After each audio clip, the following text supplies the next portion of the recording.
வணக்கம். நான் கனி மார்த்தாண்டன். இன்றைய ஜோதிட வகுப்பில் நீங்கள் தெரிந்து கொள்ள இருப்பது திதி சூன்ய கிரகங்கள். கிரகங்களுடைய வலிமையை நீங்கள் இது வரைக்கும் பார்த்து தெரிஞ்சிட்ருக்கீங்க. ஸ்தானங்களுடைய வலிமை, இது இரண்டையும் நீங்கள் எப்படி தெரிஞ்சுக்கணுங்கிறதுக்கு பல வகுப்புகள் நான் தந்திருக்கேன். நீங்கள் பார்த்தீங்கன்னா தெரியும். ஆனால் ஒரு சூட்சமமான ஒரு விஷயம், ஒருத்தருடைய ஜாதகத்தில் அவர் பிறந்திருக்கக்கூடிய நாளில் வருகின்ற திதிக்கு மிக முக்கியத்துவம் உண்டு அப்படிங்கிறதுக்கு தான் இந்த திதி சூன்யம். எல்லாருக்கும் அவங்களுடைய பிறந்த நட்சத்திரம் தெரியும், பிறந்த நாள் தெரிஞ்சு வச்சுருப்பாங்க, என்ன ராசியில் பிறந்திருக்கோம் அப்படிங்கிறதும் அவங்க தெரிஞ்சு வச்சுருப்பாங்க. இப்போ அதிகப்படியாக எல்லாருக்குமே அவர்களுடைய பிறந்த லக்கணம் என்னங்கிறதையும் சரியாக தெரிஞ்சு வச்சுருப்பாங்க. இவை அனைத்தையும் தாண்டி இன்னொரு விஷயமும் எல்லாரும் தெரிஞ்சு வச்சுருக்கணும், அது திதி. ஒரு நல்ல விஷயம், ஒரு குழந்தை பிறப்பு, ஒரு சுப காரியம் அப்படின்னு சொன்னால் அந்த காலத்தில் பஞ்சாங்கத்தை பார்த்து முடிவு செய்வாங்க. இந்த பஞ்சாங்கம் என்பது 5 விஷயங்களை உள்ளடக்கியது: நாள், திதி, நட்சத்திரம், யோகம், கர்ணம். அதில் 2ஆம் இடத்துல இருக்கிறது திதி. திதிக்கு அப்புறமா தான் நட்சத்திரமே வரும். அந்த அளவுக்கு திதி மிகவும் முக்கியமானது. திதியில் பல விஷயங்கள் ஒளிந்திருக்கிறது, சூட்சமமான விஷயங்கள்லாம் இருக்குது. அதனால்தான் ஒரு குழந்தை பிறந்த உடனே அது எந்த திதியில் பிறந்திருக்குன்னு எழுதி வைப்பாங்க. சும்மா எதுக்கோ எழுதி வைக்கிறாங்கன்றதெல்லாம் இல்லை. ஜாதகம் பார்க்க தெரிந்தவர்களுக்கு இந்த திதியினுடைய முக்கியத்துவம் மிகவும் அருமையாக தெரியும். பஞ்சமியில் ஒரு குழந்தை பிறந்திருக்கா, பௌர்ணமியில் பிறந்திருக்கா, இல்லை தேய்பிரையா, வளர்ப்பிரையா, இதெல்லாம் எழுதி வைப்பாங்க. இதையெல்லாம் ஜாதகத்தில் நம்ம சேர்த்து ஒரு ஜாதகத்தை பார்ப்போம் அப்படிங்கிறது நிறைய பேருக்கு தெரியாது. சும்மா ராசி கட்டத்தை மட்டும்தான் வச்சு நம்ம கணக்கு போட போகிறாங்க, இதற்கு முன்னாடி எழுதியிருக்க விஷயங்கள்லாம் தேவையில்லை அப்படின்னு நினச்சாலும் ஜோதிடர்களுக்கு தெரியும் திதி என்பது ஒரு ஜாதகத்தில் எந்த வேலைகளை செய்யும் அப்படிங்கிறது தெரியும். இப்போ கோச்சாரத்தில் ஒரு கிரக பெயர்ச்சி வருதுன்னு வச்சுக்கலாம். எல்லாரும் என்ன பண்ணுவோம், நமக்கு கோச்சாரத்தில் குரு இப்படி வந்துட்டார், ரொம்ப அருமையாக இருக்க போகுது, நல்ல பல வேலைகளை செய்ய போகுது அப்படின்னு சொல்லி எதிர்பார்த்துட்ருப்போம். ஆனால் கோச்சார பலன்கள் எதுவுமே கை கொடுக்காது. ஏன்னா அந்த ஜாதகருக்கு பிறந்த திதியின்படி இந்த கோச்சார குருவானவர் திதி சூன்யம் என்ற அமைப்பில் இருப்பார். அப்படின்னா எப்படி ஒரு நல்ல அமைப்பை தர முடியும்? திதி என்பது மிகவும் வலிமை வாய்ந்த ஒரு நேரம்.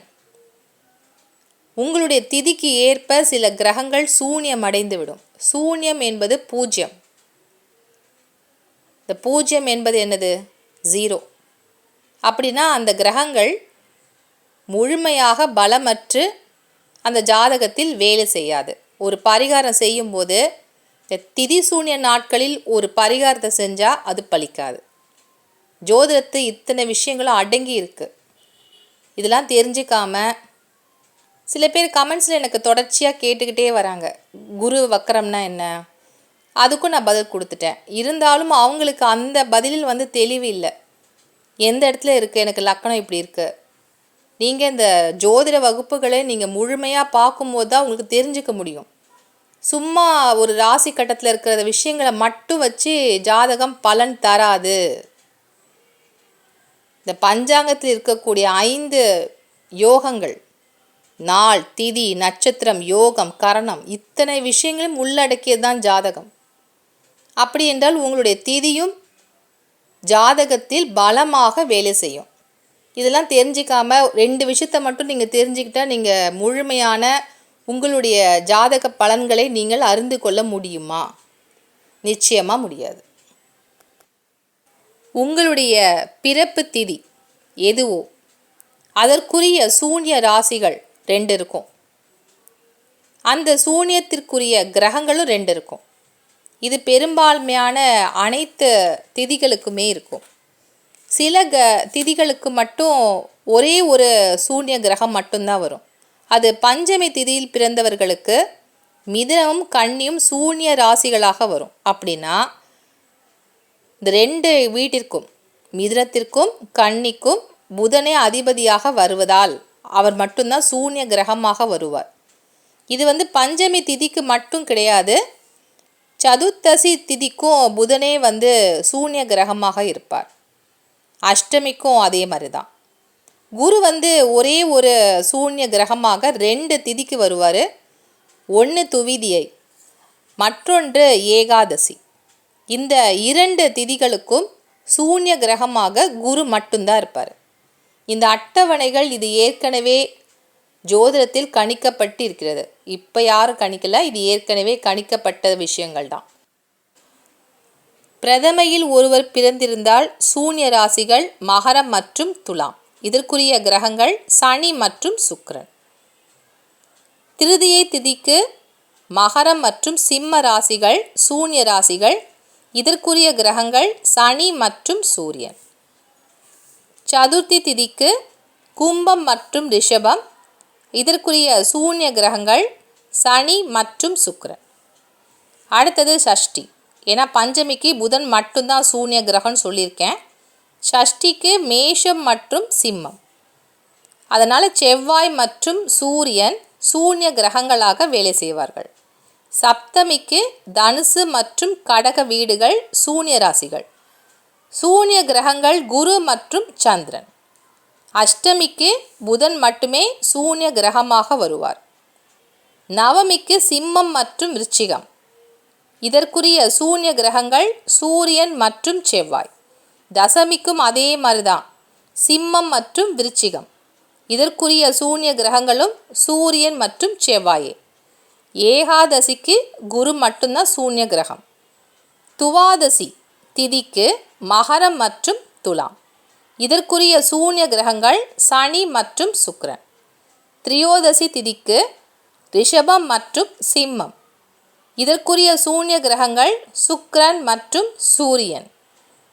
சதுர்த்தசிக்கு புதன் மட்டுமே சூன்ய கிரகமாக செயல்படுவார்.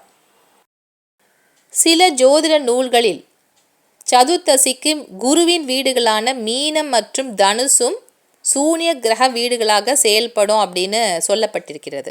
ஆனாலும் புதன் மட்டுமே சதுர்த்தசியில் பிறந்தவர்களுக்கு சூன்யமாக செயல்படும். 2 திதி நான் சொல்லவே இல்லை. ஒன்று அமாவாசை, மற்றொன்று பௌர்ணமி. இந்த 2 திதிகளுக்கும் எந்த விதமான சூன்ய கிரகங்களும் கிடையாது. ஏனென்றால் இந்த 2 திதிகளும் திதி சூன்யம் என்ற அமைப்பில் வருவது கிடையாது. சில ஜோதிடர்கள் அமாவாசையில் பிறந்தவர்களுக்கு சந்திர வீடு, கடக வீடு திதி சூன்யம் அடைந்ததாக எழுதியிருக்கின்றார்கள். இது வந்து மிக சிலரே இதை பற்றி சொல்லியிருக்காங்க. ஜோதிட அலங்காரத்தில் இந்த விஷயம் இல்லை.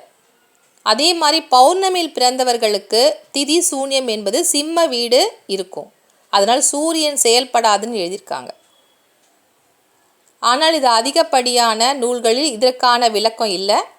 இது வந்து ஒரு குறிப்பிட்ட சில நூல்களில் மட்டும்தான் இந்த 2 திதிகளுக்கும் திதி சூன்ய அமைப்பு இருக்குன்னு எழுதியிருக்காங்க. ஆனால் பெரும்பாலான ஜோதிட நூல்களில் திதி சூன்யம் என்பது அமாவாசை பௌர்ணமிக்கு கிடையாது. அதனால் அமாவாசை அன்னைக்கும் பௌர்ணமி அன்னைக்கு யாரெல்லாம் பிறந்திருக்காங்களோ அவர்களுக்கு திதி சூன்யம் என்ற அமைப்பே கிடையாது. எல்லா கிரகங்களுமே அவங்களுக்கு வேலை செய்யும். திதி சூன்யம் எப்படி வேலை செய்யும் அப்படிங்கிறத பார்த்து தெரிஞ்சுக்கலாம். இது வந்து ஒரு ராசி கட்டம். இந்த ஜாதகர் பிறந்திருப்பது பஞ்சமி திதியில் பிறந்திருக்காரு அப்படின்னா இந்த ஜாதகருக்கு எந்த 2 வீடுகள் சூன்ய வீடுகள் அப்படின்னு பார்த்தீங்கன்னா மிதுனமும் கன்னியும் சூன்ய வீடுகள் இல்லையா? அடுத்தது புதன் வந்து இந்த ஜாதகருக்கு சூன்ய கிரகம்.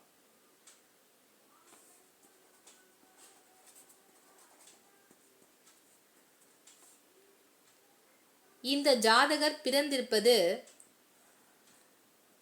மீன ராசியில இருக்காருன்னு வச்சுக்கலாம். புதன் மேஷ ராசியில இருக்கு. திதி சூன்யம் அடைந்த வீடுகள் இந்த ஜாதகருக்கு எப்படி செயல்படும் அப்படிங்கிறத தெரிஞ்சுக்கலாம்.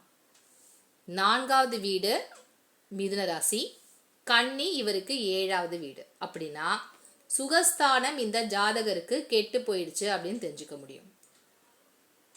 இந்த இடத்துல எந்த சுப கிரகங்கள் இருந்தாலும் இந்த ஜாதகருக்கு அது வேலை செய்யாது. ஏனென்றால் திதி சூன்ய ராசி வீடுகளில் எந்த கிரகங்கள் இருந்தாலும் அது வேலை செய்யாது. அவருக்கு ஒரு சொந்த வீடு அமையறதுல பிரச்சனையா இருக்கும். வீடு மனை வாகனம் இதுல பிரச்சனை இருக்கக்கூடிய ஜாதகரா இருப்பாரு. அம்மா கிட்ட இவருக்கு நிறைய பிரச்சனைகள் வரும்.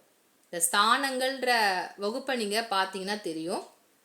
4ஆம் இடம் என்பது வீடு மனை வாகனம்ன்ற யோகத்தை கொடுக்கக்கூடிய வீடு. அந்த வீடு பாதிப்படைஞ்சிருக்கு இவருக்கு. ஏன்னா இவர் பிறந்திருக்கக்கூடிய பஞ்சமிக்கு 2 வீடுகள் பாதிக்கப்பட்டிருக்கு. ஒன்று மிதுனம், அடுத்தது கன்னி. அதனால 4ஆம் இடம், லக்கணத்திற்கு 4ஆம் இடம் மிதுன வீடுங்கிறதுனால அது சூன்யமாயிடுச்சு. அந்த வீட்டில் நல்ல கிரகங்கள் சுப கிரகங்கள் இருந்தாலும் அந்த ஜாதகருக்கு அது நல்ல பலனை தராது. 7வது வீடு கன்னி வீடு. இந்த ஜாதகருக்கு திருமண வாழ்க்கை என்பது இளம் வயதில் அமையாது. ரொம்ப பிரச்சனையாவே இருக்கும். எத்தனையோ பரிகாரங்கள் பண்ணாலும் அவருக்கு வேலை செய்யாது. ஏன்னா அது திதி சூன்யம் அடைஞ்ச வீடுங்கிறதுனால இளம் வயதில் திருமணம் என்பது கிடைக்காது. 2வது வீட்டில் புதன் போய் அமர்ந்திருக்காரு மேஷத்துல. அதனால இந்த ஜாதகருக்கு புதன் 2ஆம் வீட்டில் போய் இருக்கிறதுனால குடும்பஸ்தானம் ரொம்ப நல்லா இருக்கும். ஏன்னா 7ஆம் வீட்டு அதிபதி 2ஆம் வீட்டில் போய் அமர்ந்திருக்கின்றார். அதனால குடும்பஸ்தானம் ரொம்ப நல்லா இருக்கும் அப்படின்னு நினைச்சாலும் குடும்ப வாழ்க்கையில் பிரச்சனை, பிரிவு என்பது இவருக்கு ஏற்படும். எப்போ இந்த யோகம் இவருக்கு கிடைக்கும்னு பார்த்தீங்கன்னா, புதன் ஒருவேளை இந்த ஜாதகருக்கு வக்ரம் என்ற நிலையில் இருந்தால் அல்லது அஸ்தங்கம் இந்த நிலையில் இருந்தால் நிச்சயமாக செயல்படும். நல்ல ஒரு பலனை தரக்கூடியதாக இருக்கும். அதனால வக்ரம்னு ஒரு கிரகம் இருந்துட்டாலோ அஸ்தங்கம் அடைஞ்சிட்டாலோ யாருமே பயப்பட வேண்டாம்.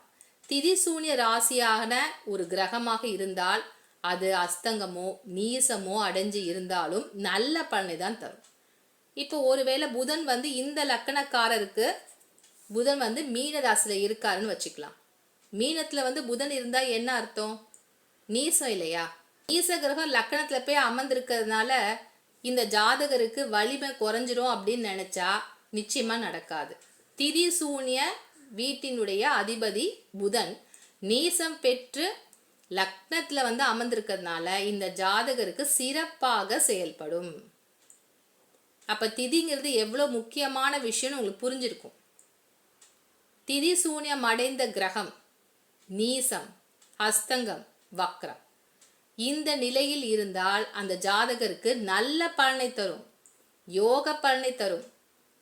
அதே மாதிரி மறைவு வீடுகளான 6, 8, 12 இந்த மறைவு வீட்டில் எந்த கிரகம் இருந்தாலும் அந்த ஜாதகருக்கு பெரிய பிரச்சனையை தரும்னு சொல்லி நான் ஏற்கனவே சொல்லியிருக்கேன். ஆனா திதி சூன்யம் அடைந்த கிரகமாக இருந்து அது மறைவு ஸ்தானங்களில் நின்றால் நல்ல யோக பலனை தரும். இதே ஜாதகருக்கு 6ஆம் இடத்துல புதன் அமர்ந்திருக்காருன்னு வச்சுக்கலாம். அப்படின்னா இந்த புதனால அவருக்கு எந்த வியாதியுமே வராது. நல்ல ஞாபக சக்தியோட இருப்பாரு. தோல் வியாதிலாம் வராது.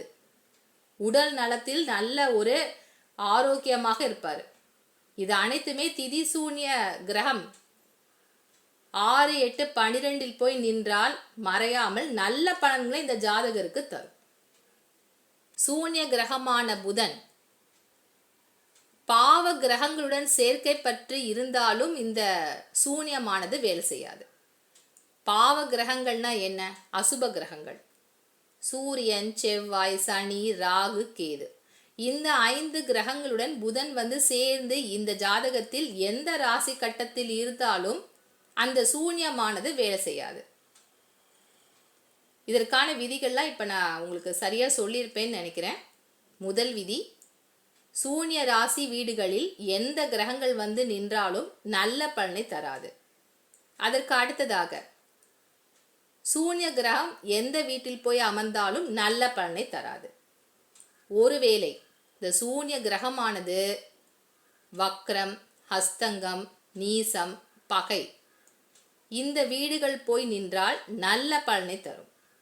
அடுத்தது 6, 8, 12 ஆகிய மறைவு ஸ்தானங்களில் இந்த திதி சூன்யம் அடைந்த கிரகங்கள் இருந்தால் யோகமான நல்ல பலனை தரும். கிரகங்களுடன் சூரியன், செவ்வாய், ராகு, கேது, சனி இந்த கிரகங்களுடன் இந்த சூன்ய கிரகங்கள் இணைந்தாலும் நல்ல பலனை அந்த ஜாதகருக்கு தரும். அதனால திதி என்பது ஒரு ஜாதகருக்கு மிகவும் முக்கியமானது. அதனால திதியை எல்லாரும் தெரிஞ்சு வச்சுக்கோங்க. ஒரு கிரகம் உச்சம் பெற்று ஆட்சி வர்க்கோத்தம பெற்ற ஒரு கிரகமாக ஜாதகத்தில் இருந்தாலும் அது சூன்ய ராசியினுடைய வீட்டில் போய் அமர்ந்து விட்டால் அந்த கிரகத்தினுடைய உச்ச பலன் என்பது காணாமல் போய்விடும். அது உச்ச பலனை தராது. சில பேருக்கு ஜாதகத்தில் செவ்வாய் உச்சமாக இருக்கும், மகர வீட்டில் அமர்ந்து செவ்வாய் உச்சம் பெற்று இருப்பார். ஆனால் அவங்களுக்கு வீடு வாசல் சொந்த வீடு இதெல்லாம் அமையதில் ரொம்ப பெரிய பிரச்சனையாகவே இருக்கும். செவ்வாய் உச்சம் பெற்று இருக்கே, நீங்கள் ரொம்ப நிறைய வீடுகள்லாம் வாங்குவீங்க குவிப்பீங்க அப்படின்னு சொல்லியிருப்பாங்க ஜாதகத்தில். இல்லை தெரியாதவங்க சொல்லியிருக்கலாம். சூனியம் பெற்ற ராசியில் போயிட்டு ஒரு உச்ச கிரகம் அமர்ந்திருந்தால் அது தன்னுடைய பலனை தராது. நீசம் பெற்ற கிரகம் சூன்ய வீடுகளில் வந்து அமருகின்ற பொழுது நல்ல பலனை தரும். அதனால் உங்களுடைய ஜாதகத்தில் ஒரு கிரகம் நீசம், ஹஸ்தங்கம், வக்ரன்னு இருந்தால் கூட பயப்படாதீங்க. அது திதி சூன்ய வீட்டில் போய் அமர்ந்திருக்கா இல்லை திதி சூன்ய கிரகமாங்கிறத நல்லா பார்த்துட்டு அதுக்கப்புறம் நீங்கள் தெளிவான ஒரு ஜாதகத்தை பார்க்க தெரிஞ்சுக்கோங்க. மறைவு ஸ்தானங்களில் ஒரு கிரகம் போய் நின்றாலும் அது திதி சூன்ய கிரகமான்றதை தெரிஞ்சுக்கணும். அப்போ தான் மறைவு ஸ்தானங்களில் இருக்கக்கூடிய கிரகமும் நல்ல பலனை தரும் என்பதற்கு இந்த திதி சூன்யந்தான் மிக முக்கியமான ஒரு அடையாளம். உங்களுடைய திதி எதுவோ அது உங்களுடைய ஜாதகத்தை மறைமுகமாக வலிமையாக செயல்படுத்தும். அதனால் உங்களுடைய பிறந்த திதி எல்லாரும் தெரிஞ்சு வச்சுக்கோங்க. அப்போ தான் உங்களுடைய ஜாதகத்தில் எந்த கிரகங்கள் திதி சூன்யம் அடைஞ்சிருக்குன்னு தெரிஞ்சுக்க முடியும். அதனுடைய பலனை எப்படி ஜாதகத்தில் பார்க்கணுன்றதையும் தெரிஞ்சிட்ருப்பீங்க. இப்போ திதி சூன்யம் அடைந்த அந்த கிரகங்களுடைய நாட்களில் நீங்கள் ஒரு பரிகாரத்தை செஞ்சிங்கன்னா அது பலிக்கவே பலிக்காது. இப்போ உதாரணத்துக்கு இப்போ ஏற்கனவே சொன்ன உதாரணமே எடுத்துக்கலாம். பஞ்சமியில் பிறந்தவங்களுக்கு புதன் வந்து ஒரு திதி சூன்ய கிரகம்னு சொல்லியிருக்கேன் இல்லையா? அப்போ புதன்கிழமை ஒரு பரிகாரம் செஞ்சால் அந்த ஜாதகருக்கு பலிக்காது. பஞ்சமியில் பிறந்தவங்களுக்கு புதன்கிழமையில் ஒரு பரிகாரம் செஞ்சால் நிச்சயமாக பலனை தராது. ஏன் அப்படின்னா அது திதி சூன்யம் அடைந்த கிரகத்தினுடைய நாள். எந்த லக்கணமாக இருந்தாலும் திதி சூன்யம் என்பது நிச்சயமாக வேலை செய்யும். திதி சூன்ய கிரகங்கள் மேஷம், விருச்சிகம், சிம்மம், கும்பம் இந்த 4 வீட்டில் போய் இருந்தால் அந்த ஜாதகர் நிச்சயமாக பொழைச்சிக்கலாம். திதிசூன்ய கிரகங்கள் வந்து 0 என்ற நிலையே அடையாது. எந்த இடத்துல 0ன்னு ஆக மாட்டாங்க அப்படின்னு பார்த்தீங்கன்னா மேஷம், விருச்சிகம், சிம்மம், கும்பம் இந்த 4 வீட்டுக்கு மட்டும்தான் இந்த விதிவிலக்கு இருக்குது. இந்த விதிவிலக்குகளை பற்றி சில ஜோதிட நூல்களில் மட்டும்தான் தந்திருக்காங்க. அதிகப்படியான ஜோதிட நூல்களில் வந்து பார்த்திங்கன்னா இந்த 4 வீடுகளை பற்றிய தகவல்கள் இல்லை. அதனால் இது ரொம்ப அதிகப்படியாக செயல்படும் அப்படிங்கிற நிலையை நம்ம எடுத்துக்க வேண்டாம். திதி சூன்யத்தை பற்றி எனக்கு என்னென்ன விஷயங்களாக தெரியுமோ அதை நான் உங்களுக்கு தந்திருக்கின்றேன். இதை எப்படி நீங்கள் ஜாதகத்தில் பொருத்தி பார்க்கணுங்கிறதையும் நீங்கள் நல்லா புரிஞ்சிட்ருப்பீங்கன்னு நான் நினைக்கிறேன்.